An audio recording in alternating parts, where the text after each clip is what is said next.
Jadi tadi kalau prokaryotik bakteri sosis, tumbuhan itu lunchbox rockband. Kalau hewan ingatnya bakso. Oke. Anggap ya, ini kita di depan kita haluin ada bakso, semangkok bakso beranak. Ya, udah bakso beranak lagi dalamnya. Oke, kalian lihat deh, kalau sel hewan ada berapa lapisan luarnya? Satu. Berarti kalau di mangkok bakso itu mangkoknya. Ya, siapa yang satu ini namanya Kak? Yang hanya satu lapis di sel hewan ini bukan dinding, tapi membran sel.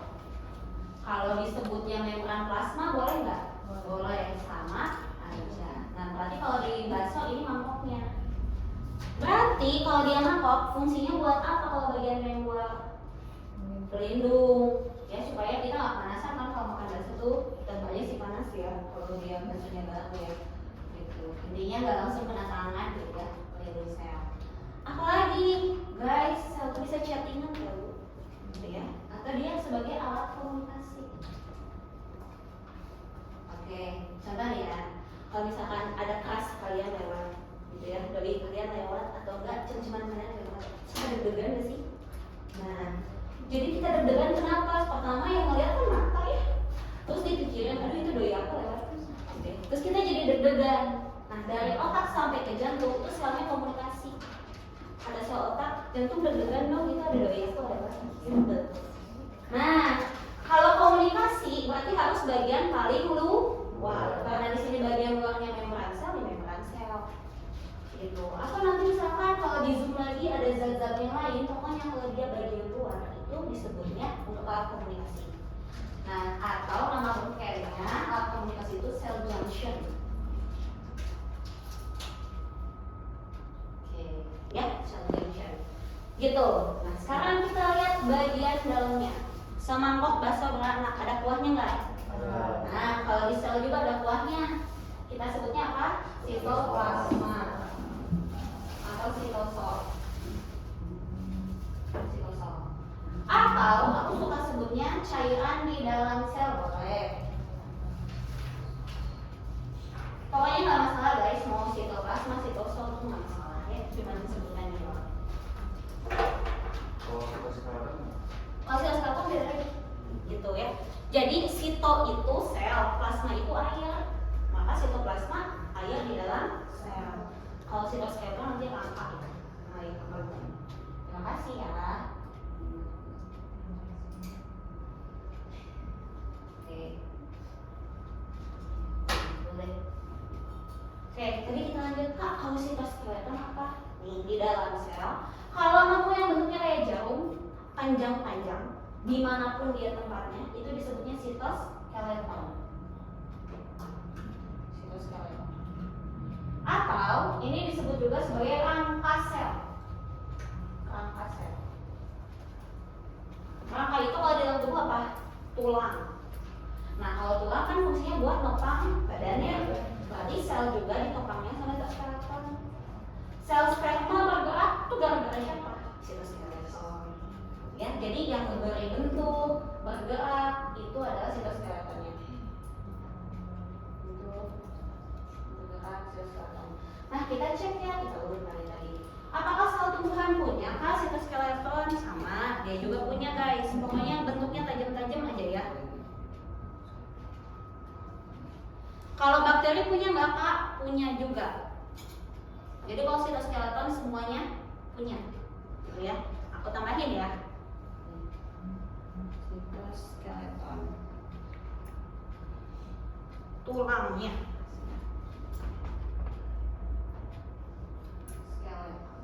Oke. Nah, sekarang lihat lagi.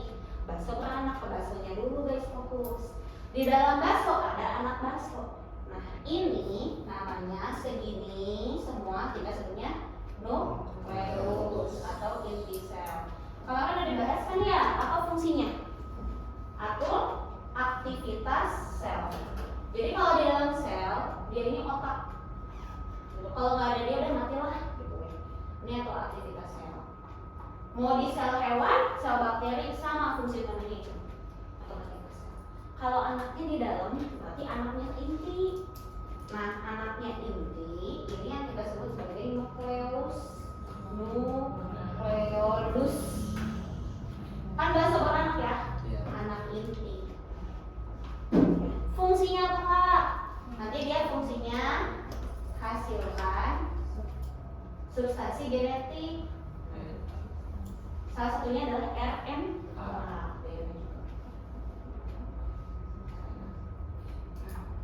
Kenapa kalian suka dibilang gini gak sih?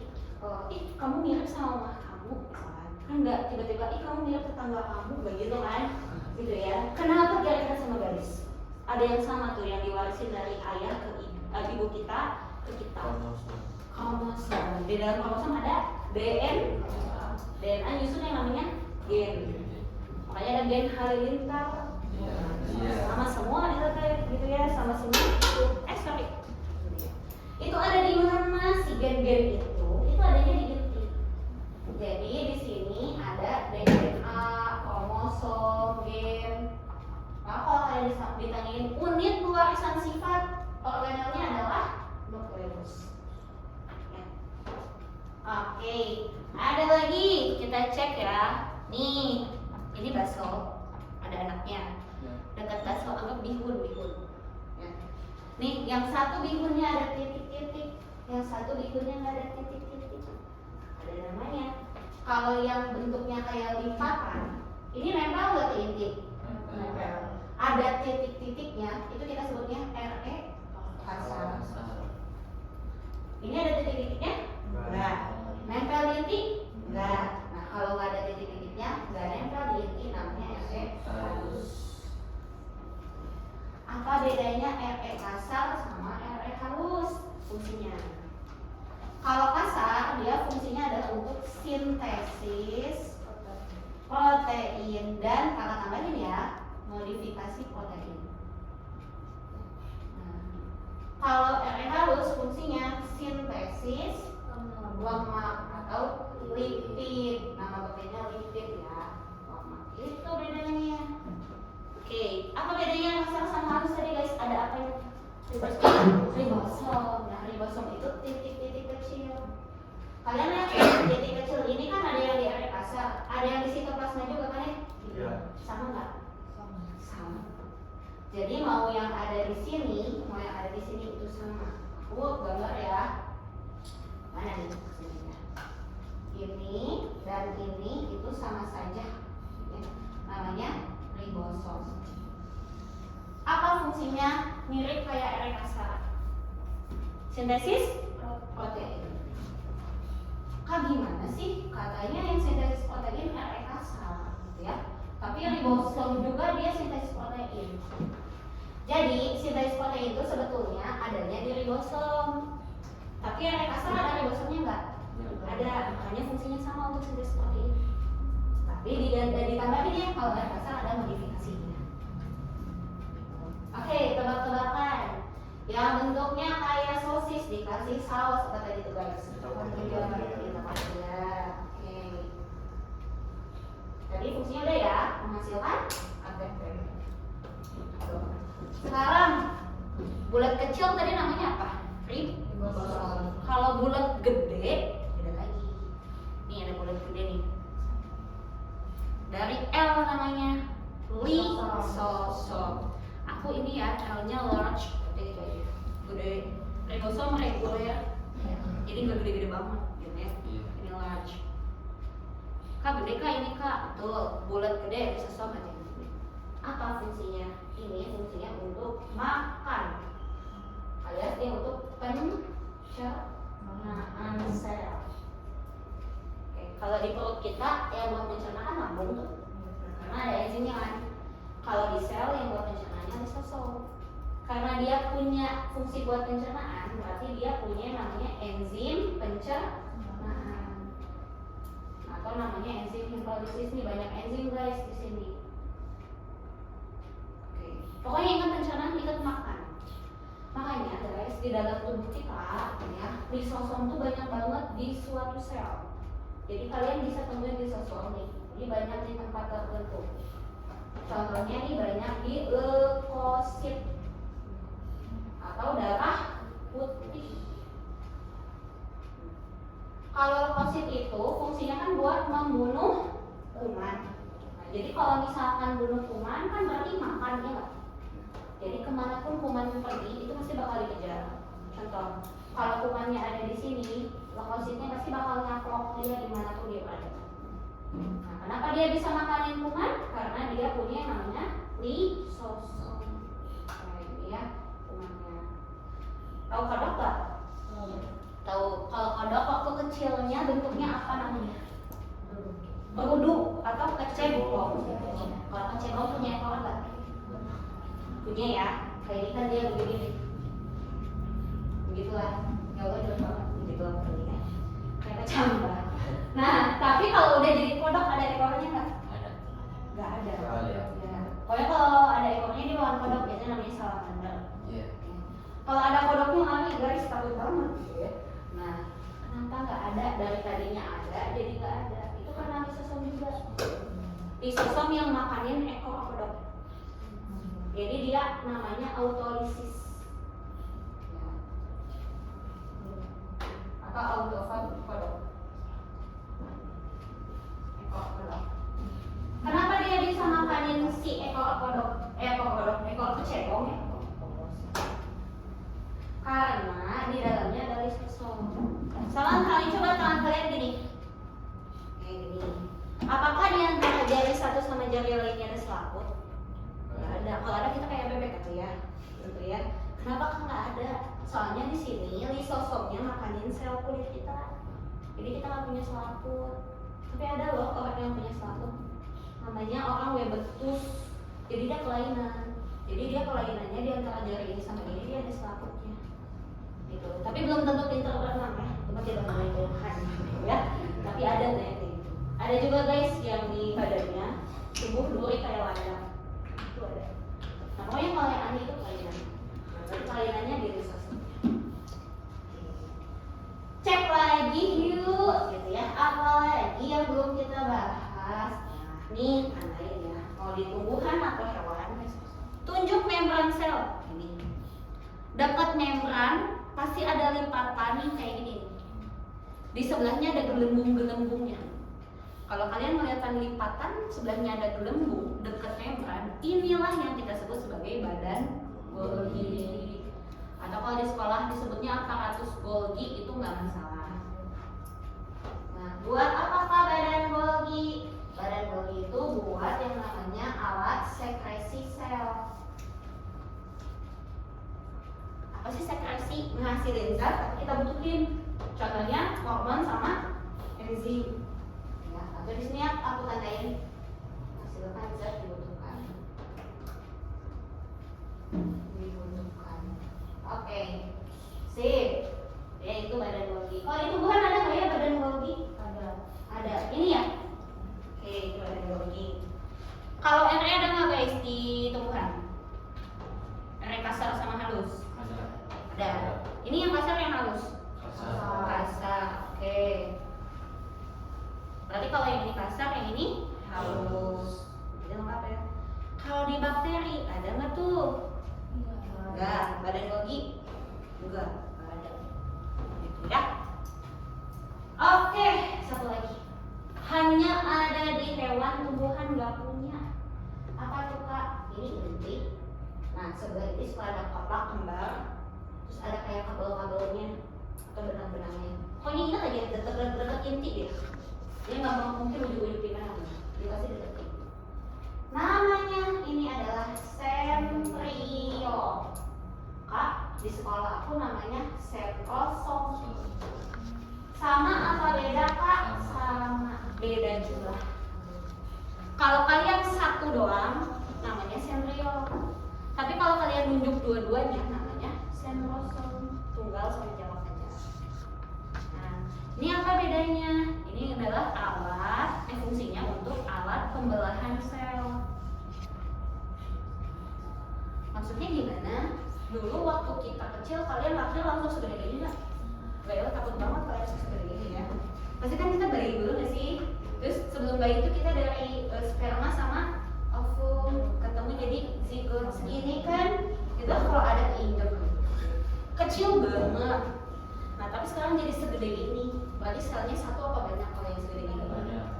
Nah gimana sih caranya dari satu bisa jadi banyak?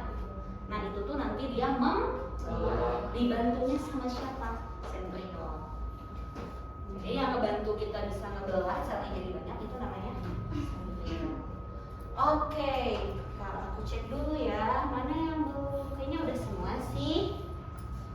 Aku mau nanya ya, ada apa secara dulu? Ya. Bedanya sentriol sama sentrosom sama mesosom apa kak? Oh, satu aja Pak? Mesosom. Oke, sentriol, sentrosom, mesosom. Oke, pertama kalau mesosom dicek adanya di mana? Cek. Hewan ada nggak mesosom? Di bakteri aja. Jadi ingat ya, mesosom hanya punya bakteri. Fungsinya untuk apa? Ngasilin ATP atau ATP itu adalah energi. Hewan punya nggak mesosom? Tumbuhan punya nggak mesosom? Nggak. Berarti kalau kamu nemu kata mesosom itu hanya di bakteri. Fungsinya ngasilin energi itu pertama. Kalau sentriol atau sentrosom hanya ada di mana guys? Hewan. Sama nggak fungsinya ini dengan ini? Beda. Kalau ini hanya untuk pembelahan sel, untuk energi itu bedanya. Ya, jadi emang mirip ya, som lagi bilang mesosom, sentrosom, lisosom, gitu ya. Dan semua gitu ya. Tapi dibedain gitu. Nanti kakak kasih singkatannya buat membedain tumbuhan dan hewan. Ya. Aku mau nanya ya, apa sih syaratnya ya? Tapi sebutin namanya, oke, supaya aku kenal kalian juga. Oke, menurut kalian siapa yang punya organel lebih lengkap antara pro sama eukaryotik? Siapa namanya? Tadi yang jawab siapa ya? Oh ya bodoh. Siapa namanya? Oke. Apa yang eukaryotik? Berarti hewan sama tumbuhan. Kalau bakteri enggak ya? Oke. Betul ya, antara prokaryotik sama eukaryotik lebih lengkap organelnya yang eukaryotik. Berarti bedanya itu pertama. Kalau ini organelnya lengkap. Berarti kalau yang ini organelnya tidak lengkap. Tidak lengkap. Maaf ya kakak, siapa namanya tadi? Oke. Oke. Aku harus susun aja. Itu yang pertama. Jadi bedanya itu. Yang kedua, kita akan coba cari kesamaan dan perbedaan antara mereka bertiga. Aku bakal bikin tabel. Kalian kalau ada yang mau foto boleh. Atau mau catat dulu? Enggak. Udah foto aja. Oke. Aku mau bikinin tabel ini guys.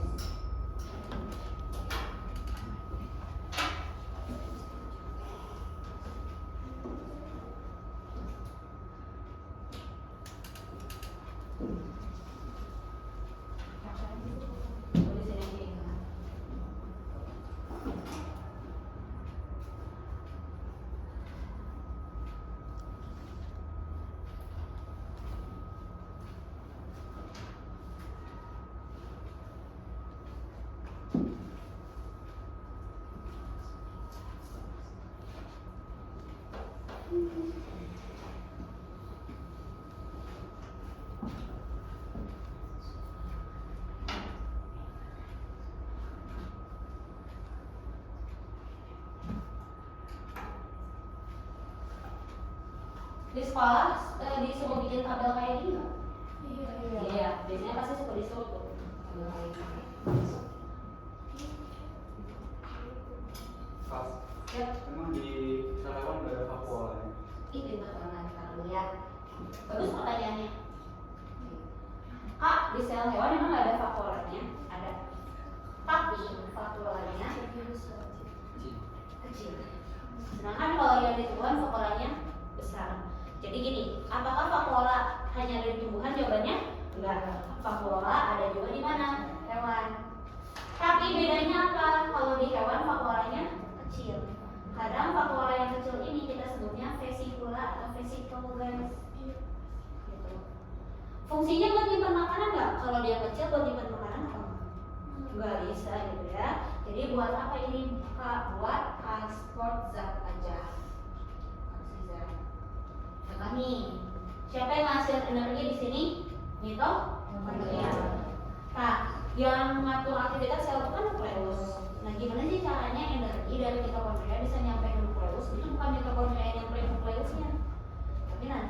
polanya